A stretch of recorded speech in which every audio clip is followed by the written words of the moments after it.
Yo, what's up viewers, it's your boy Blaze Hollow coming at you with another what if, and this time I'll be bringing you what if Deku had all for one part 4. Now I know it's been a while, but I had trouble getting in contact with my editor for a while, but thankfully we were able to fix things and get things up and running once more. So do be looking forward to a bunch of videos coming out, but with all that said, it's time for us to finally get into it. Start that intro and get rolling.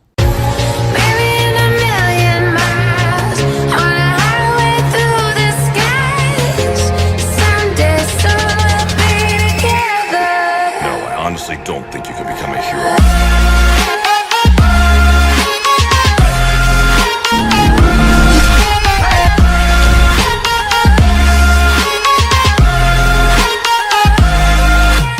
A couple of days have passed as we find Endeavor with his own search group going through the rubble of a destroyed apartment building that used to be Izuku's home. As he was trying to remove debris to find something that could be salvageable, but that's when he could hear a couple of the recovery groups having jokes with the #1 hero himself. As much as he felt like burning All Might to the ground for what he's done here, he was not the person that had Endeavor's intention, as a red feather flew past his face trying to move some of the small debris. "I thought I told you, Hawks, this is my section to look through. Stick to your place or we're going to start having an issue." "Oh, come on, man. I thought we were cool after what happened at the meeting. I helped you out." "You don't just help out, especially when you're the poster boy of the committee. I know you have some kind of ulterior motive, Hawk." Hawks acted like he was hurt by these words as he put his hand to his chest. "You wound me. I'm one of your greatest fans. Of course I would want to help you. Besides, we're both heroes who want what's best for the future."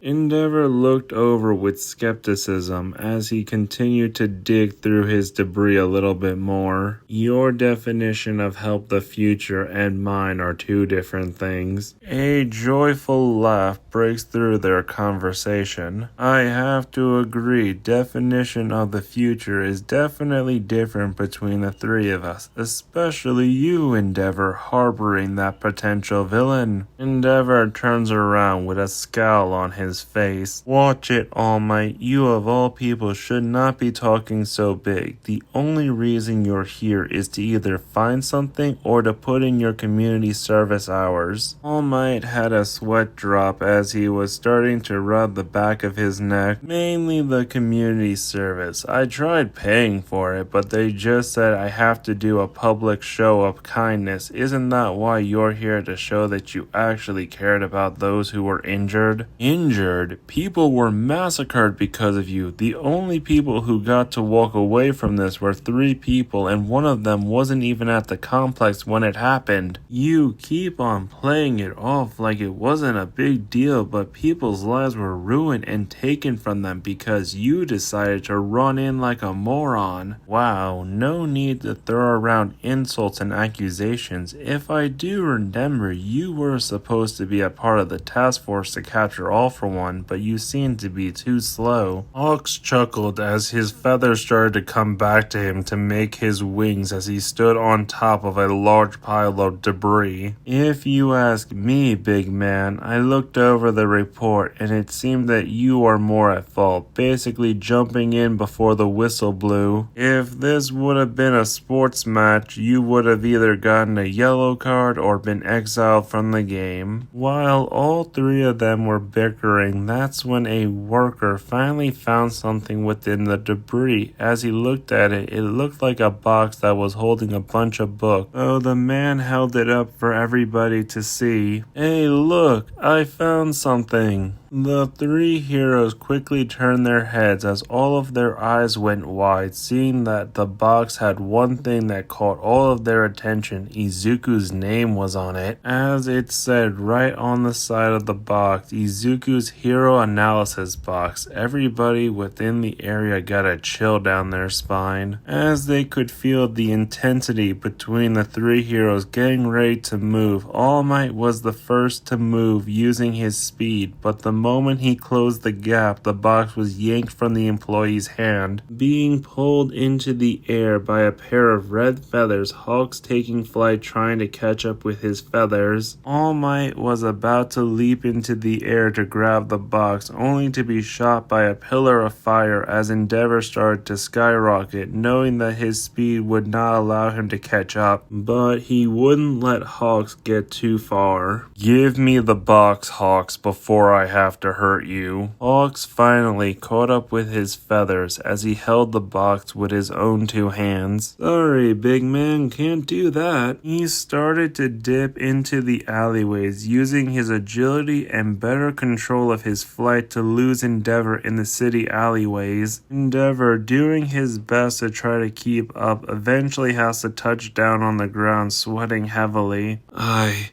just knew he was going to be trouble when I get my hands on that bird's neck."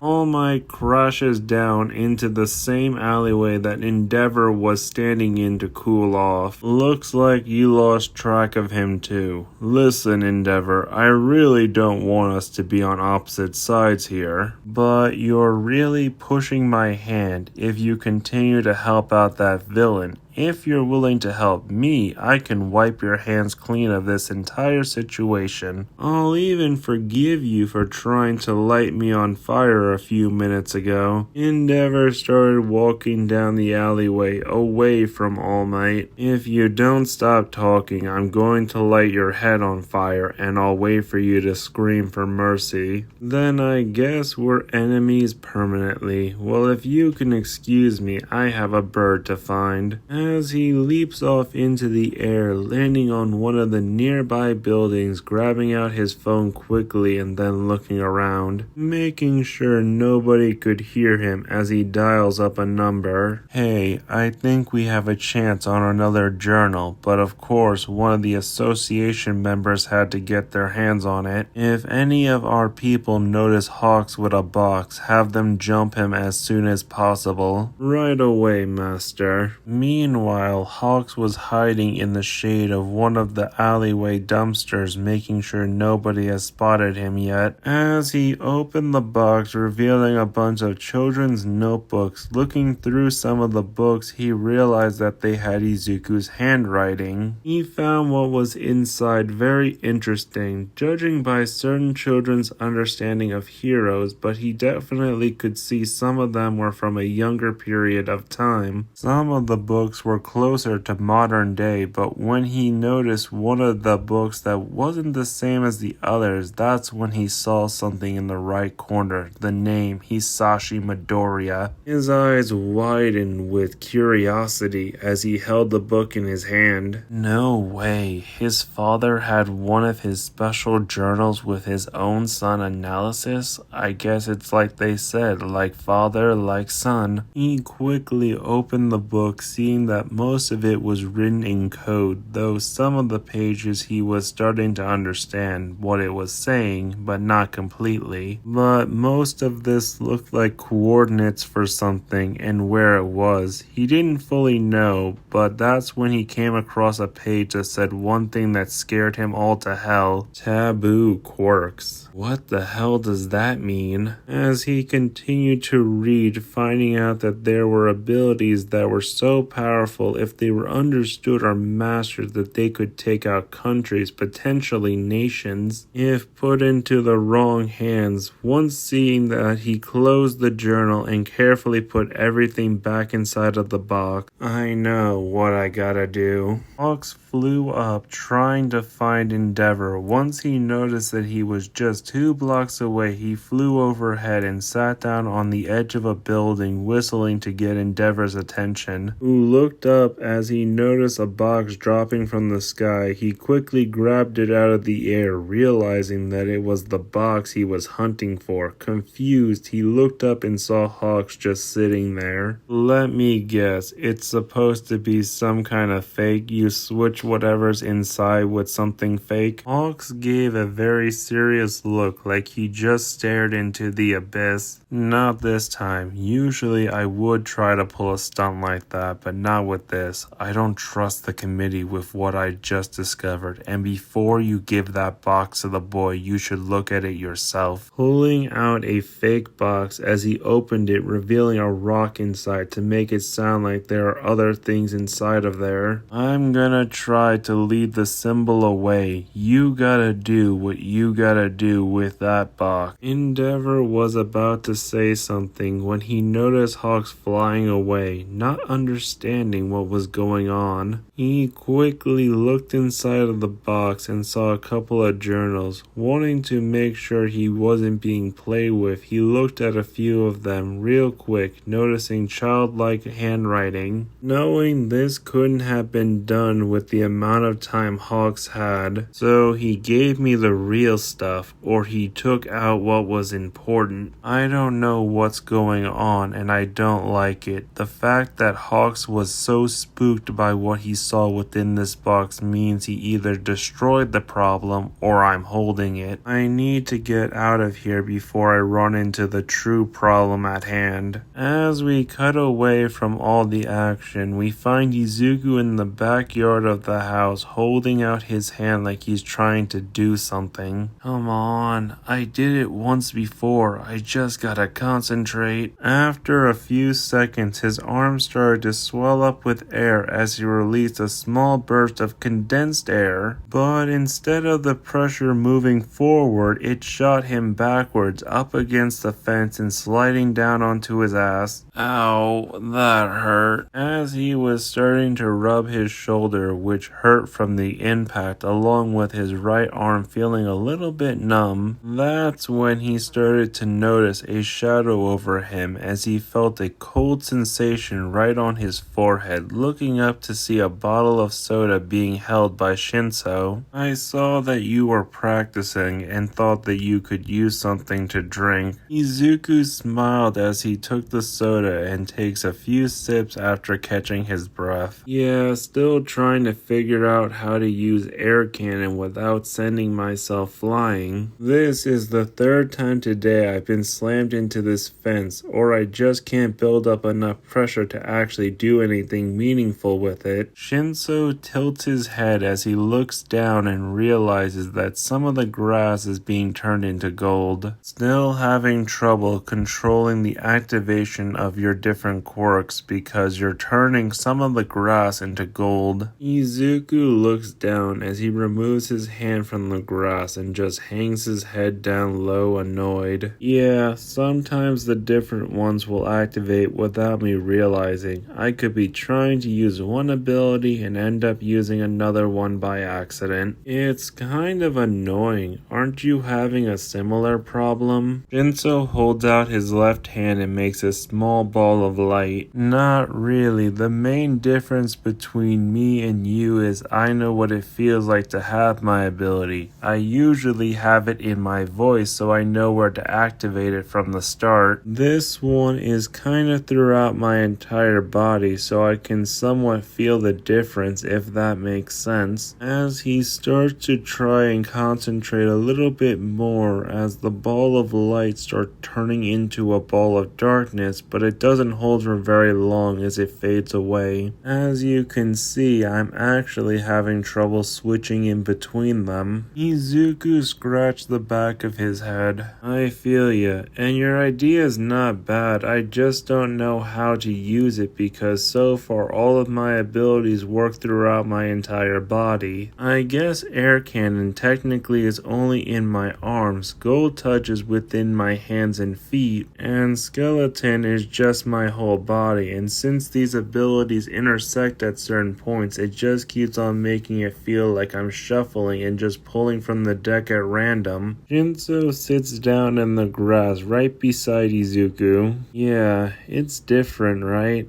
A lot of things are different. As he hangs his head down low, looking around the backyard of a house that wasn't originally his. I still miss them. Izuku looked a little bit sad himself as he took a few more sips from his soda, not really saying anything for the next few minutes. I miss my mom. She was always there. My dad wasn't always so bad, yet to hear from him every now and again. But it makes me wonder, was it worth seeing him face to face? Looking over at Shinso's downcast expression, I just want to know, do you hold that against me, the fact that it was my father that caused all of this? Shinso thinks about it for a second as he starts to ball up on himself. No, I don't blame you or your dad. From what I was told, he just came to see the both of you. All Might's the one that ruined our lives, and technically if it wasn't for your dad, I think I would have been dead. So I don't hate you. We're brothers now, but we're also victims, but at least we have each other. The both of them smile at one another, giving each other a quick fist bump as they lean up against the fence, thinking about things, as Ray was watching the both of them from the slider, almost like she wanted to go out and say something. But she knew that they needed space, only for Shoto to open the slider and go running towards the both of them. Hey, are the both of you practicing without me again? Shinso smiled as he just laughed a little bit. Well, I wasn't, but Izuku was. You just missed him slamming into the fence again. Seriously, that's my favorite thing to see during practice. Gee, thanks. I'm glad that my malfunctions allow you to get some form of entertainment. Oh, come on, don't take it like that. When you saw me slip and fall on my own face the other day, you nearly fell on your ass laughing. The feeling is mutual. When we all slip up, we all think it's funny. Izuku gets to his feet. You're right, so think fast. As he points his finger like a gun, trying to use skeleton, only for a small hole to appear in his finger and shoot him backwards into the fence, causing him to fall right back onto his ass. Oh, now I get enough pressure in a condensed point for air cannon, but when I want to use skeleton, it says no. Shoto and Shinso both laugh at what just happened as they help Izuku up, as Shoto gets excited, actually taking a few steps away from them, as he tries to use his ice through his feet by stomping on the ground, hoping to make a nice area around him frozen. But he didn't realize the only thing he made frozen was the grass underneath his foot, along with his shoe getting stuck. As he tried to pull his foot free, he realized he couldn't and looked at his two new brothers with a sympathetic look. I got my foot stuck again. Can you guys help me?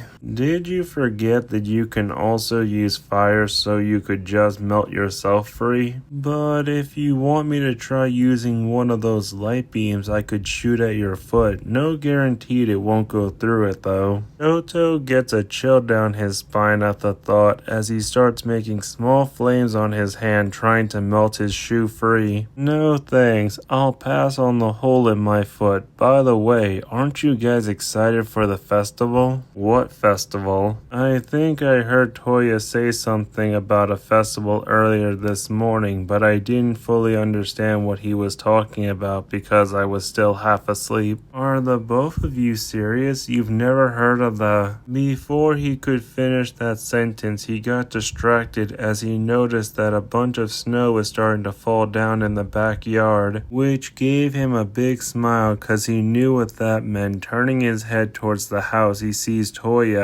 Big bro's home. Good to see the three of you are as lively as always, and I have to say, I'm a little insulted that the both of you have never heard of the Winter Festival. Oh, I heard about that. My mom took me to it a few years back. Same, my parents took me back when I was 7, but I forget. Do you mind explaining what it's about? Toya had a gleeful smile like he was waiting for someone to ask him that. Well, you see, during the midway point of the summer, my entire agency, along with a couple others, hold this big festival in a big park where I cover the entire area in snow, and we treat it like it's winter in July, where for the next few days I will be putting on a few performances along with a couple bands and stations set up for children to have fun and act like it's a snow day even though it's supposed to be a hot blazing summer. there. Johto bounces on the heels of his feet. Yeah, it's one of the coolest things. Plus, all the profit going into the festival gets donated to charity, so while everybody's getting to have fun, we're also saving lives. Izuku was rubbing his left arm, feeling a little bit uncomfortable at the idea. I don't know how I feel about the idea of going into a public place ever since the news started covering the incident and people leaked information about me. I've been getting these uncomfortable stares from people every time I leave the house. Hoya was annoyed to hear that, but he tried his best not to show it as he placed a hand on Izuku's shoulder. As far as I'm concerned, everybody's welcome at my festival, especially family.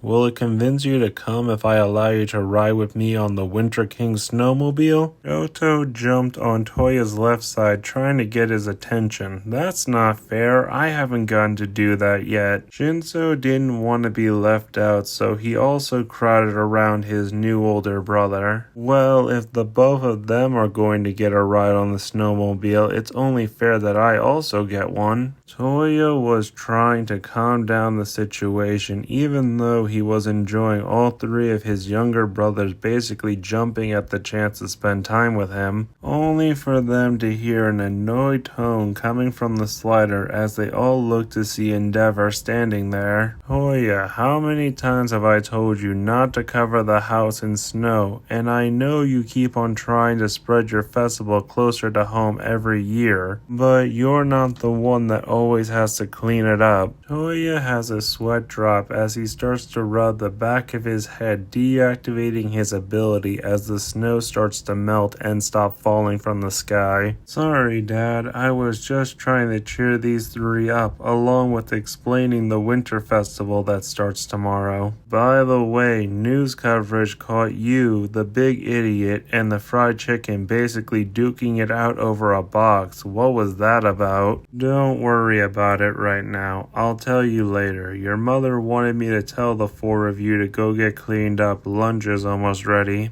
As all of them go to get cleaned up, Toya looks at his father with suspicion, only to be led towards his study. Once inside, Endeavor closes the door behind Toya, as he noticed the box that he heard about on the news, and when he finally sees what it says on the side of it, his eyes narrow. So why are you keeping this from him? And why did Bird Brain basically steal it only to give it back to you? Or what's inside mostly seems to be notes that Izuku took himself when he was younger, but I did find one journal that belonged to his father. As for why Hawk gave it back to me, I have a few suspicions. I'm mainly telling you about this, Toya, because I need you to be careful. Our situation is getting more dangerous by the day, for how quickly All Might lunged for that box back at the debris site shows how much danger it was. And when I found